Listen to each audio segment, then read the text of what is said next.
नमस्कार बच्चों। अब तक हम उसमें पहली यूनिट में किरचॉफ्स लॉ को पढ़ चुके हैं। उसके थ्योरेटिकल पार्ट और न्यूमेरिकल पार्ट दोनों पढ़ लिए थे हमने। एग्जाम्पल्स भी किए थे और थ्योरी भी अच्छे से समझी थी। और आप यदि उसमें और इक्वेशन सॉल्व करोगे और सर्किट को सॉल्व करोगे तो वो और अच्छे समझ में आए। अब हम अगला पार्ट शुरू करते हैं। इसका कुछ थ्योरम्स हैं जिससे सर्किट को हम आसान बना सकते हैं और ये बहुत इम्पोर्टेंट है प्रैक्टिकली भी और आपके एग्जाम के इंटरव्यू से। तो हमारा अगला जो आता है वो आता है थेवेनिन थ्योरम।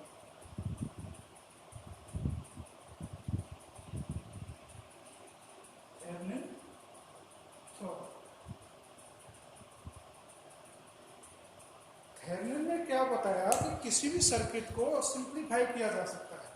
यदि हम एक बड़ा सर्किट को यूज करते हैं, बड़े सर्किट को यूज करने के अपने नुकसान हैं। एक तो उसमें बहुत सारे एलिमेंट हमें लगाने पड़ते हैं जो कॉस्टली पड़ता है, और जितने ज़्यादा एलिमेंट होंगे उतनी उसमें वोल्टेज ड्रॉप होगा, यानी कि हमारी एनर्जी का लॉस होगा। एनर्जी का लॉस कई प्रकार से होता है।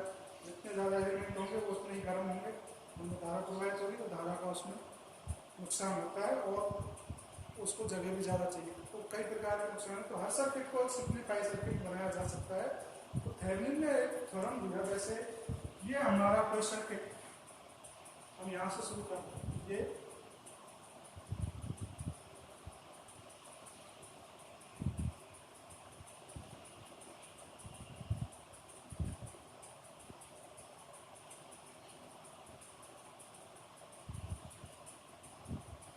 ये इसमें लोड प्रतिरोध है।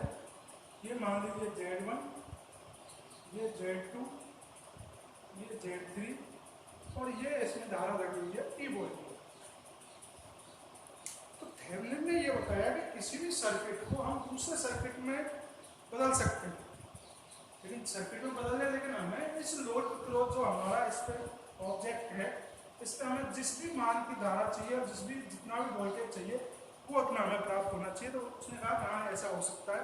उसने कहा कि जब उस सर्किट में एक निश्चित मान ई इक्विवेलेंट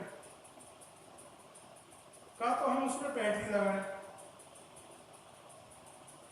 और एक निश्चित प्रतिरोध जिसका उसने नाम दिया जेड इक्विवेलेंट, तुल्य प्रतिरोध लगाएं, तो वो सर्किट भी उसी प्रकार बिहेव करेगा जैसे कि ये कर रहा, जैसे कि ये बिहेव कर रहा था ऐसे ही ये करेगा। इसकी फंक्शन भी ऐसी होगी जैसे इसकी है, और इसकी फंक्शन सेम होने का मतलब है कि ये हमारा ऑब्जेक्ट ए और बी लोड है, तो इस पर हमें जितनी धारा पहले चाहिए थी उतनी अब चाहिए। यानी कि सर्किट को हम छोटा तो कर रहे हैं, लेकिन ऐसा ना हो कि हमें ये 5 एम्पियर की धारा चाहिए, इस पर आ रहा है 3 एम्पियर। तो हमें इसका मीनिंग ये है कि हमें इस पर जो हमारी आवश्यकता है वो वैसी की वैसी पूरी होनी चाहिए जैसे कि इसमें हो रही है। ठीक है। तो उसने कहा कि यदि हम इसमें ई इक्विवेलेंट मान का वोल्टेज लगाए और जेड इक्विवेलेंट मान की प्रतिबाधा लगाए, उस पर ही ये सेम हमारा ऑब्जेक्ट कंप्लीट होता है। तो उसने कहा कि ये फिर उससे पूछा जेड इक्विवेलेंट ई इक्विवेलेंट क्या है, तो उसने बताया कि ई इक्विवेलेंट जो है, ई इक्विवेलेंट ये है कि अभी हम इस सर्किट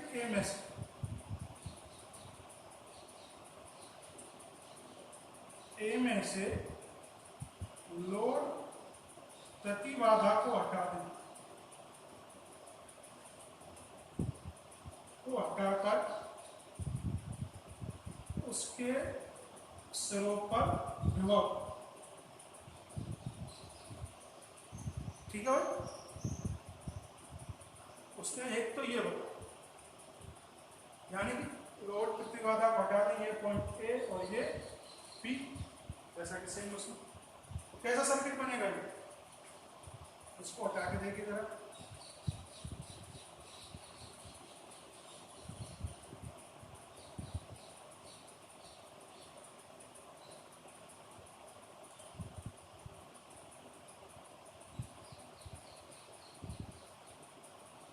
ये ए बन गया, ये बी, ये हमारा Z2, ये Z3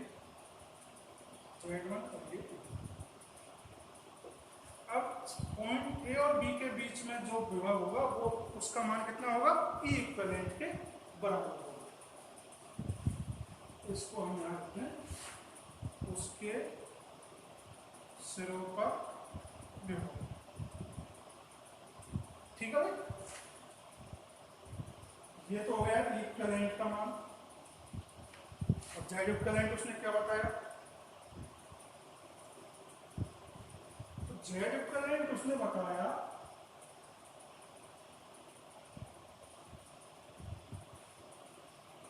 कि पहला काम तो लोड प्रतिबाधा को हटा दें,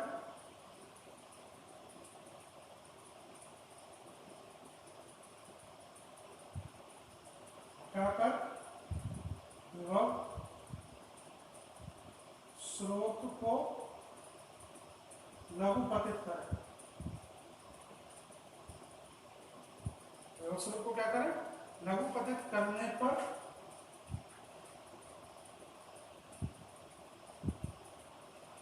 ए और बी के मध्य प्रतिबाधा, लोड प्रतिरोध को हटा दें और विभव स्रोत को क्या कर रहे हैं, लघुपतित। लघुपतित का मतलब आप जानते हो, जैसे ये हमारा सर्किट है,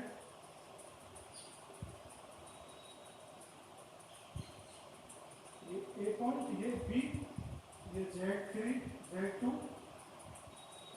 ये Z3, ये Z1, हमने लोड प्रतिरोध को हटा दिया। अब किसी भी उसको धारा स्रोत या विभव स्रोत को लघुपतित करने का मतलब ये उसको हटाकर उसको हम सीधे वायर से जोड़, ये हो गया इसको लघुपतित। लघुपतित को बोलते हैं शॉर्ट सर्किट, शॉर्ट सर्किट।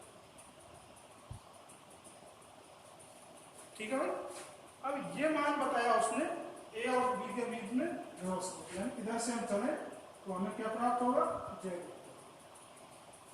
ये दोनों का मान निकालकर इस तरह का सर्किट बनाए तो ये दोनों सर्किट बराबर काम करते हैं। तो हम यहां से निकाले जरा, इक्विवेलेंट का मान निकालिए। इक्विवेलेंट का मान अब देखिए जरा, यहां से कोई करंट हमारा इस तरह से फ्लो होगा, मान लीजिए आई, और अब यहां पहुंच गया करंट को, यदि ये खुला वायर है, ओपन वायर है, ओपन वायर में से करंट फ्लो नहीं होगा तो ये सारा करंट किधर आ जाएगा, इधर आ जाएगा, यानी कि इस दर कोई करंट फ्लो नहीं होगा। तो इस सिरे पर जो विभव होगा वही यहाँ पर होगा। मैंने पहले भी बताया था कि मान लीजिए कोई वायर है इस तरह से, ये पी सिरा है, ये क्यू सिरा है, ठीक है। तो यदि इसमें कोई भी करंट फ्लो नहीं हो रहा है तो उसका मतलब यह है कि पी और क्यू पर कैसा विभव है, सेम। वही नियम हम यहाँ रखेंगे, यानी कि यहाँ हम कोई विभव मान ज्ञात कर ले तो वही विभव कहाँ होगा, यहाँ पर होगा। ये इसको मान लें सी, तो वोल्टेज डिवीजन लॉ से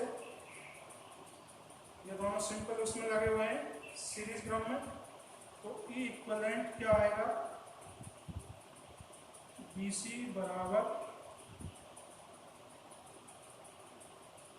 इक्विवेलेंट आएगा Z3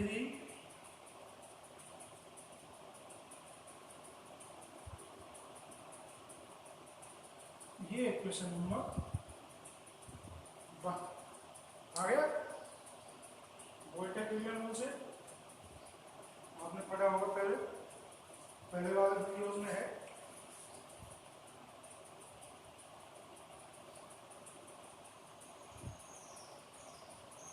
ठीक है भाई, ई इक्विवेलेंट आने के बाद हम जेड इक्विवेलेंट निकालते हैं। तो यहां से शुरू करेंगे हम, तो जेड इक्विवेलेंट बराबर Z2,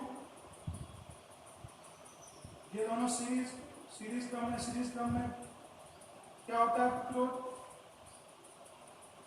Z1 multiply Z3 upon Z1 plus Z। आपने पढ़ा होगा कैसे निकालते हैं सीरीज क्रम का छोटी कक्षा में करके आए।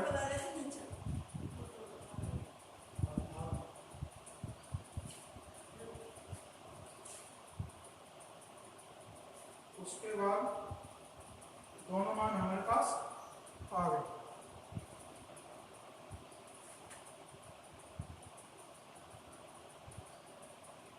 अब दोनों मान हमारे पास आ गए तो ये सर्किट हमारा कंप्लीट हो गया।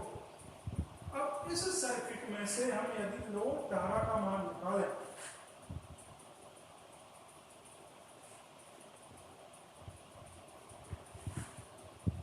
यदि हम IL निकालें इसमें से प्रवाहित धारा का मान तो क्या निकलेगा E equivalent upon ZEQ plus ZL या फिर ZEQ प्लस ZL। ठीक है, इसमें प्रवाहित धारा का मान इसमें और यहां से हम EQ और ZEQ Z इक्विवेलेंट और E इक्विवेलेंट का मान रखेंगे तो हमारे पास IL। ठीक है, IL को हम यहाँ निकालें, E इक्विवेलेंट का मान रखें, यहाँ कर देता हूँ थोड़ा सा।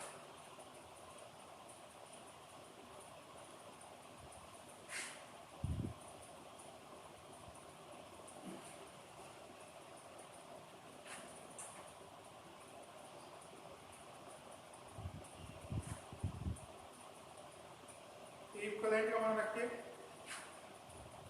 Z3 Z1 plus Z3 E multiply 1 upon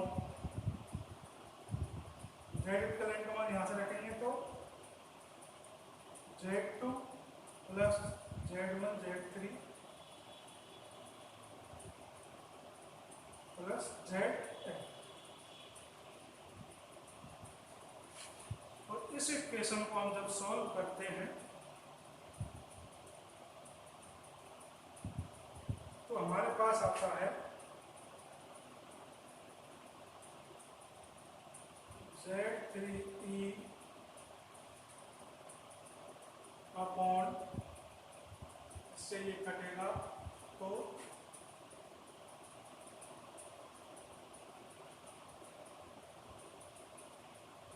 Z1 multiply Z2 Z2 multiply Z3 Z1 multiply Z3 plus ZL Z1 plus Z। ये हमारे पास IL निकल कर आता है। और अब हम इस IL को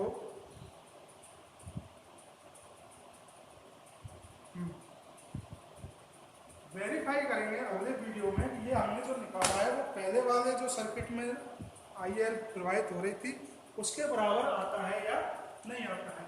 तो हम यहाँ से शुरू करेंगे अगले वीडियो में, तो इसको वेरीफाई करेंगे कि IL जो हमारा आया है वो सही आया है या जो पहले वाले सर्किट में IL जितना आ रहा था वो इस वाले सर्किट में आ रहा है या नहीं आ रहा है, उसको वेरीफाई करेंगे।